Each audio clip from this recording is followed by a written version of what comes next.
WCBI News at 10 starts now. Thanks for joining us tonight at 10. I'm Scott Martin. Our weather team has been telling us for a couple of days now that we're in for some storms, and they're moving in right now as we speak. We're getting scattered reports of damage, including in Eupora, where a tree is down on a house. Meteorologist Jacob Dickey is there. He joins us live with the very latest. Hey, Scott, we are in Eupora on Adams Avenue house. This home here had a large tree fall on the backside. There were 3 people that were still inside. They are actually now just coming out of the home here. Firefighters from Eupora and Walthall are on scene. One person did have minor injuries. They were inside for a short period of time, but they were waiting to turn off the power to get them out. They are coming through the second-story roof right now.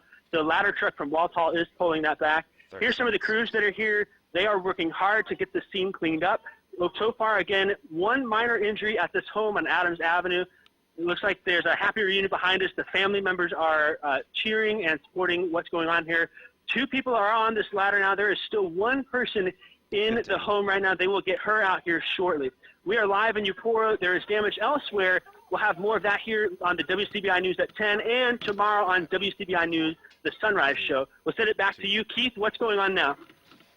All right, thanks, Jacob. Live in Eupora, and this is a live look with our Alpha Insurance camera in downtown Columbus. The storm is moving on in. If you look in the foreground, the trees moving around in downtown outside WCBI TV. The wet weather has returned as well. I do want to show you where we do have the rain and storms moving on in, and we've had a lot of warnings out there. We still have a severe thunderstorm warning until 10:30 for Noxubee County, for Lowndes County, and for parts of Lamar County as well, and Marion County, Alabama. That is until 10:30 this evening. These storms continue to move from west to east, and there's some gusty wind right along the leading edge, maybe 40+ mile-per-hour wind gusts. The overall volume of strong damaging wind looks like it's lessening at this point as this line continues moving towards Macon and southeast of Columbus and towards Vernon. So between now and about 10:30 and 10:45, we'll get all of this out of here behind it. You can see there is a little bit of some lighter but steadier rain at times, but that too will be raining itself out here later this evening. All of this will be done here by 11, the severe weather threat that is, and then the storms clear out after midnight.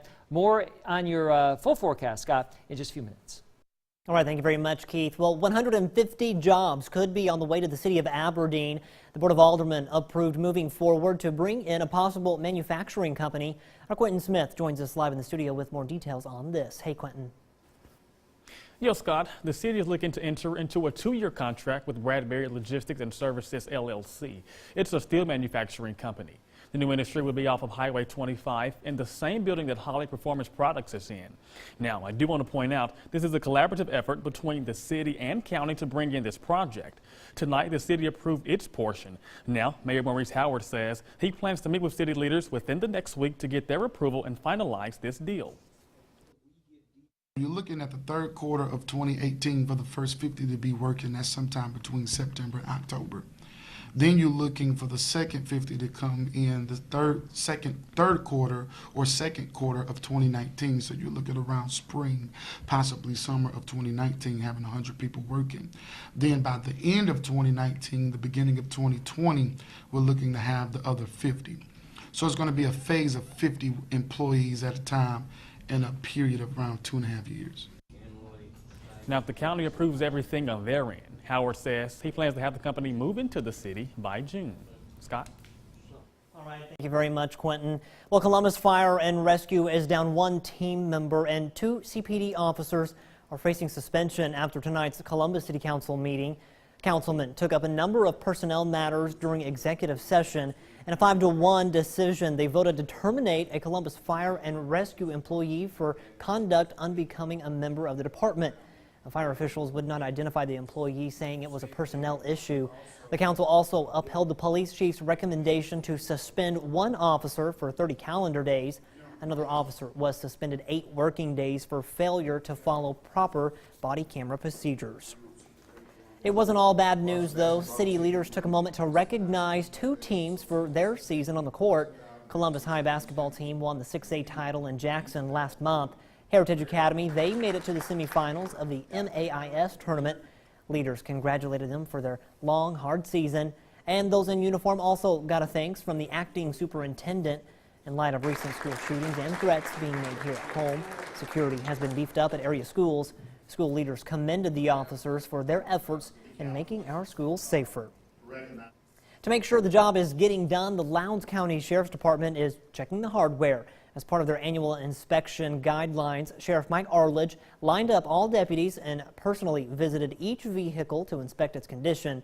The deputies are required to maintain county-issued equipment like guns, vests, and documents of the mileage on the vehicles. The sheriff checked the functions of the emergency lights and vehicle inventory during that inspection. After the inspection, the deputies met for a general assembly to review proper procedures, department protocol, and to ask department administration any questions they might have. Sheriff Arledge says though the inspections are only required once a year, the department performs them a few times a year. Timber bridges across the state are in jeopardy of closing if they haven't already, and the price tag for repairs is falling on the cities and counties where they're located. Courtney Ann Jackson explains why local leaders are asking for help. It's not cheap to replace or even repair a bridge like this one in the city of Clinton. Still, the federal government says it's got to be done before anyone can drive across it again. Meanwhile, state leaders didn't approve any new money for roads and bridges, and that includes the kind of money that would go to make these kinds of repairs. An action plan was set in place for bridge inspections last year that included national engineering consultants doing the inspections of city and county bridges. And now they've come back with two that were completely off our radar. And so we were really surprised at that. Clinton Mayor Phil Fisher found himself in the same spot that many mayors are in around the state. His city was fortunate to have the money, but if the list grows, he's not sure. No funding source other than what we can come up with, and then the legislature tying our hands on that, it really makes it difficult. Now we have 14 bridges in the city. If we have to go back and replace at say $2 million a bridge, you know, where are you going to come up with $28 million? If funding isn't there in a city, the bridges will stay closed even longer. Mayor Fisher is frustrated at the legislature for shifting the full burden to the local level. Without some assistance from higher government, I mean, you can raise taxes every year if you want to. And if that's what the leadership in the state expects cities and counties to do, well, I think that's not fair on their part. The Office of State Aid Roads tells us there are still timber bridges that will be closed soon. Fisher notes that short-term fixes aren't the answer. Short-sighted thinking is what gets our state into the troubles that we get in. We need to start finding these solutions, realizing we have a statewide problem, and addressing these. Mississippi voters will go to the polls in November to decide who will fill Senator Thad Cochran's seat. Governor Phil Bryant this morning announced November 6th as a special election date. The qualifying deadline is 5 p.m. on April 24th. If a runoff is necessary, it will be on November 27th. And this morning, Tupelo Mayor Jason Shelton announced that he's running for that seat. Our Allie Martin talked with Jason Shelton today, or the day before the big announcement, and has more on the mayor's campaign plans. Tupelo Mayor Jason Shelton is no stranger to campaigning, but he knows a Senate run is a lot different than a mayor's race. I can assure you that I would not be running if I didn't think I could win. In 2013, Shelton became the first Democrat elected mayor of Tupelo in nearly 30 years. Mayor Shelton's first term was marked by two tragic events: the murder of Tupelo policeman Sergeant Gail Stauffer and the wounding of Officer Joseph Marr by a bank robber. In 2014, Tupelo was hit by a tornado that caused massive damage and gave Shelton the opportunity to work with state and federal officials as the All-America City cleaned up and rebuilt. Shelton has also managed to keep Tupelo out of debt and believes his conservative views on spending tax dollars will resonate with voters. Well, I think the no new taxes, a proven ability to reduce debt, budget surpluses at the end of the year, 5 years of record economic growth, investment in quality of life, recruiting new jobs and businesses to the city of Tupelo. I think that those are things that I can run on, and those are things I'm proud of. Shelton plans to campaign for the Senate seat while continuing his duties as Tupelo's mayor. He says he plans to work hard at Tupelo City Hall, but he also knows he's going to have to work hard to get his name out statewide in what promises to be a closely watched race. There's going to be a lot of issues, and there's going to be a time and place to discuss all that. Right now, today, what we want to do is announce our campaign and, let the people of our state know that we're running. I think I have a proven record of being a moderate, being physically conservative, and we're going to continue to push forward on that. The special election to fill the remaining 3 years of Senator Cochran's term will take place November 6th. In Tupelo, I'm Allie Martin, WCBI News. Shelton joins former Secretary of Agriculture and District 2 Representative Mike Espy, State Senator Chris McDaniel, and Cochran's interim replacement Cindy Hyde-Smith in the November special election. Storms rumbling on through Vernon, Alabama, and Columbus, moving off to the southeast. Some wind, some rain, some lightning. The severe weather threat will be done in 30 minutes to 45 minutes, and then we're home free for the rest of the week. Full forecast is next. Meteorologist Keith Gibson. All right, friends, 10:13 here on our Tuesday evening, a live look with our Alpha Insurance cameras. We start in Tupelo. It's been wet, it's been stormy. We still have some rain up there. The severe weather threat is done for you. And feel free to go to bed whenever you want here this evening out to the northwest. In Columbus, we've had some gusty storms move on through over the last couple of minutes. Nothing too terribly strong here outside WCBI. We've maybe seen some wind gusts over 30 miles per hour. The trees have been moving around. There's some pretty good lightning right there and some spooky looking clouds. And then let's go over to our Alpha Insurance camera here at Durham's Pharmacy in Vernon, Alabama, where look closely. We are getting some pretty heavy rain there, some lightning at times as the storm complex moves through Lamar County, Alabama. So hard to tell what's going on in the clouds unless we have lightning. So let's just show you the radar. And some pretty good downpours now moving down into the Macon area. You are under a severe thunderstorm warning until 10:30 for Noxubee County and southeastern Lowndes County. In the Columbus area, there's a very strong storm now moving just southeast of Columbus out towards New Hope. The heaviest downpours, the heaviest wind right on the leading edge of this towards Millport. So wind, rain, lightning, and then some lighter rain behind this initial wave. And then just some lighter to steadier rain up towards Tupelo.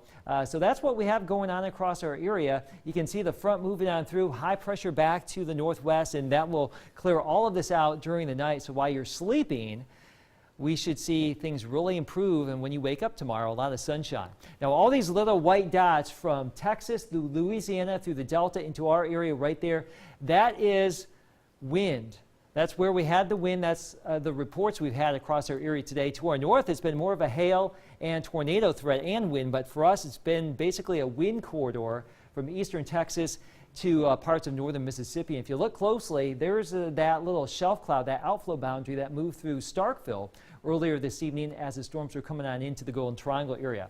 Now, if you recall, we were in the mid-80s today, 85, 86 degrees. We are now down into the low 60s behind the storms and into the 50s in Memphis, and temperatures will continue to cool down into the 40s later tonight. The wind gusts have been very strong, but overall they are relaxing a little bit. Still breezy tomorrow. Here's our planner for Wednesday. 46 at 8 o'clock. We should bottom out somewhere in the mid-40s tonight. 53 at noon tomorrow. A lot of sunshine here. Around 60 at 4 o'clock. Winds from the northwest at about 10 to 20.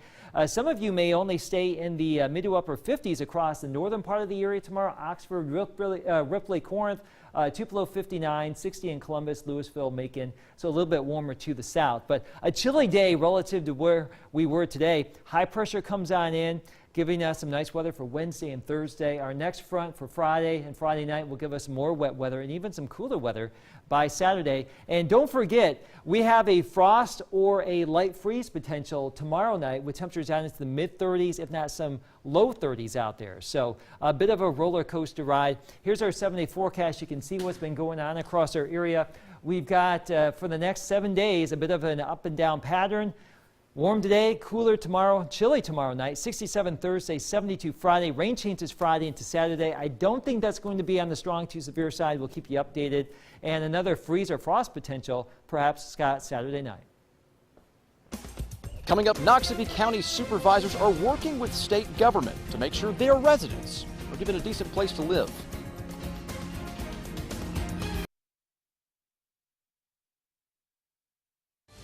You're watching WCBI News at 10 with Scott Martin. Welcome back, everyone. 2 Noxubee County families get the keys to their new castle. They're the recipients of a grant from the HUD Home program. The selection is highly competitive, and as Parker King shows us, it makes 2 families being selected in one county just a little more unusual. If you ever pass an old, beat-up house, you might ask yourself, how can someone live like that? It's a reality supervisors in Noxubee County see every day as they drive through their districts. There are a lot of people across my district that their living conditions is really below quality. Supervisors Bruce Brooks and Larry Tate are working to change that, one family at a time. We know the people in our district, we know what they need. By working with Golden Triangle Planning and Development and the state, 2 families are getting upgrades. It wasn't easy though. The home program managed by the Department of Housing and Urban Development gets hundreds of applications sent to Jackson, and only 30 to 40 are selected. We have to weed through those applications and look at them and find the ones that are in the most need with the condition of their house. The first of 2 families is Joe Johnson Jr., a man living in Tate's district. He's overjoyed with his new home. Oh, I felt good. I felt like another morning, like I was born again. Oh, you see what I was in now, and so I felt good at night. And I appreciate them and thank them for putting me in it. The second is Dorothy Mallard, one of Brooks's constituents, and her path to a home is a bit of an emotional roller coaster. He said he couldn't get the house, and then he turned around and then he said, you know what, we got great news for you. I said, what? We can get signed up for the house. There was some hiccups going through the process, and once we got all of that done and her name was put in the selection process, and that's when I let her know she was at least in the running. Mallard had lived in the same home her entire life. Finally being able to move into a brand new home had her in tears. It's a blessing from glory to God that I'm in there. I'm in the new house, come from an old house to a new house. I am blessed. It may only be 2 families right now, but county leaders are calling it progress. It really makes you feel good, especially whenever you see the conditions that the homeowners are in prior to receiving the home, and then once the home is built and completed, you see the excitement on their faces. I like to see them in the house and them moving and stuff, and it just makes me feel great as a supervisor. I'm so happy for a long time. I'm so happy. Very excited for them, for sure. And with about $3.5 million a year, the program is looking to specialize in renovation projects instead of building from the ground up in hopes of giving even more people quality living.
Hi, I'm Mike Anthony, and this is the Masters Life.